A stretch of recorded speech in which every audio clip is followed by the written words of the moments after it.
Ceci est notre structure, une sorte de programme de chargement. On peut y afficher ce qu'on veut. Tu veux dire qu'on est dans un programme informatique? Est-ce vraiment si invraisemblable? Alors, rien de tout ça n'est réel. Qu'est-ce que le réel? Quelle est ta définition du réel?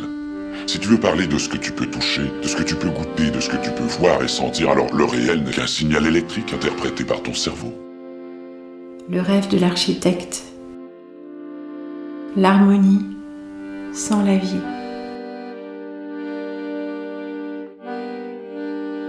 Classique, néoclassique, utopiste, moderniste, postmoderniste, brutaliste, nihiliste.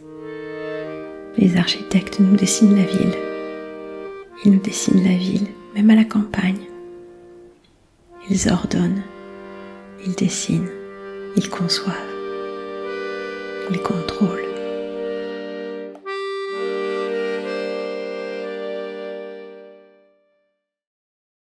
Claude Nicolas Ledoux, on n'a pas grand-chose de lui. On a quand même, bien sûr, les salines royales d'Arc-et-Senans.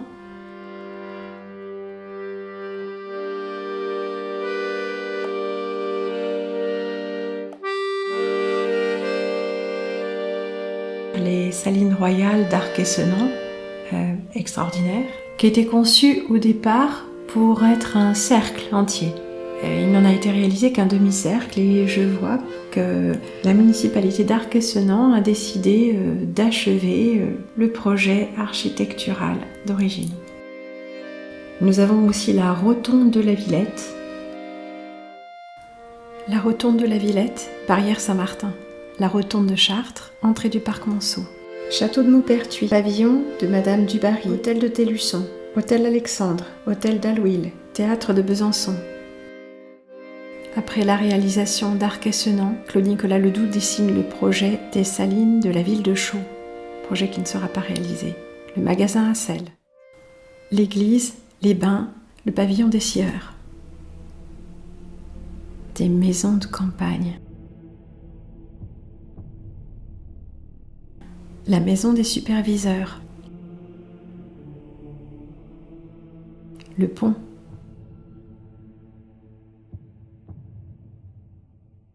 Avec le marché, on est clairement dans la ville romaine, et la bourse est un temple grec. Bien sûr, la hiérarchie sociale est tout à fait respectée. La maison d'un employé, la maison du caissier, on ne parle même pas des ouvriers. La maison de l'éducation, la maison de l'union, rigide et solitaire, au milieu d'une nature domestiquée. Les arbres sont à moitié morts ou cassés, et au fond là-bas, un volcan crache du feu. Les humains sont minuscules. La forge, forge à canon. Le retour de chasse. Loikema, un obscur terme grec, signifie lieu de séjour, désigne généralement la prison. Mais ici, c'est un lieu de plaisir. Une maison close.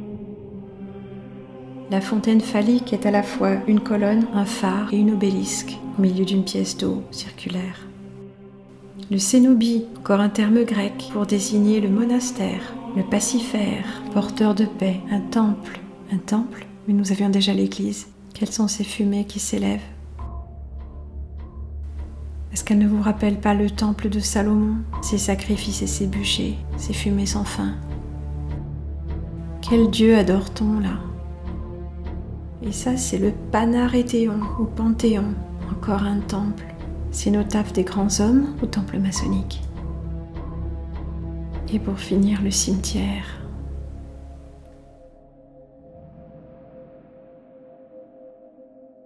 Étienne Louis Boullée, architecte, visionnaire, utopiste. Boullée le bien nommé. Le cénotaphe de Newton. Sa spécialité, ce sont les cénotaphes, les tombeaux vides. Pyramides.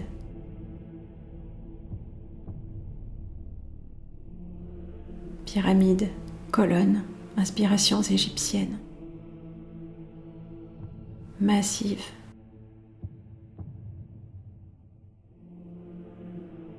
Obélisques.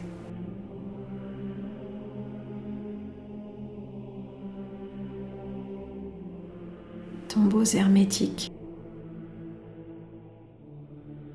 Porte monumentale, Ça ne vous rappelle pas la célèbre porte d'Ishtar ? Porte de ville de guerre. Tombeau, fortification, guerre, fortification, cirque, colonne. Et pour les vivants, la maison des gardes agricoles. Mais où sont les fenêtres ? Projet de fontaine, d'arc de triomphe, de ville. Ensemble urbain. La ville comme un musée, comme une église, comme une bibliothèque, comme un tombeau. La ville qui nous rappelle la ville idéale de Piero della Francesca. Cette ville où il n'y a pas âme qui vive. La ville idéale, c'est la ville sans les humains, sans un brin d'herbe, la ville sans la vie. Piero della Francesca, ses fresques, sa perspective, qui nous rappellent les fresques de Pompéi, elles aussi avec une perspective et une vision de la ville. Tout est bien rangé, bien cadré.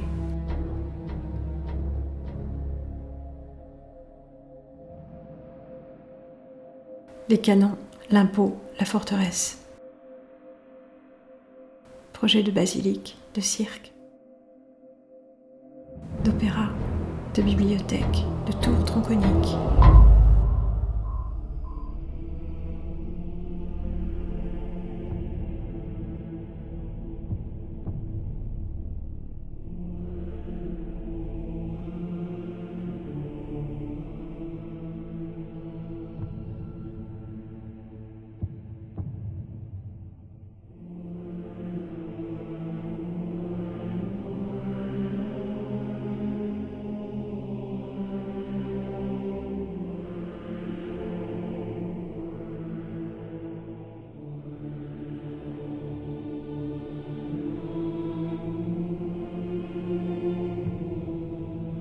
Le queue, l'architecte qui n'a jamais rien construit.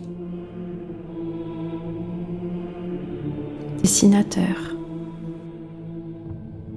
Il aime à se représenter. Il ramène le personnage, l'humain.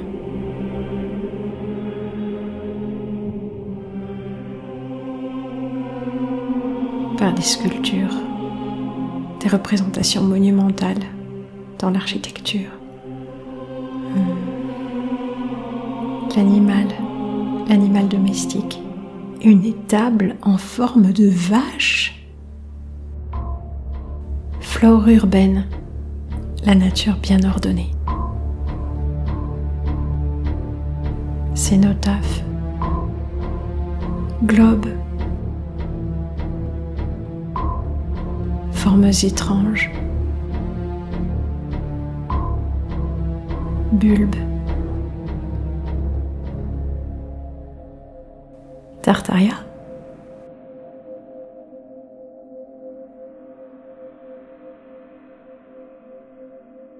antenne,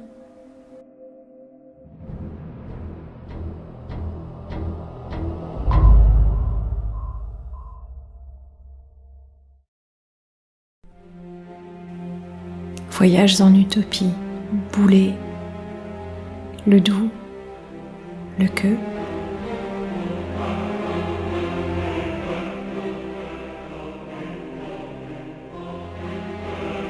un rêve d'architecte qui ne fait pas de place à l'homme, à l'humain, au vivant. Carré.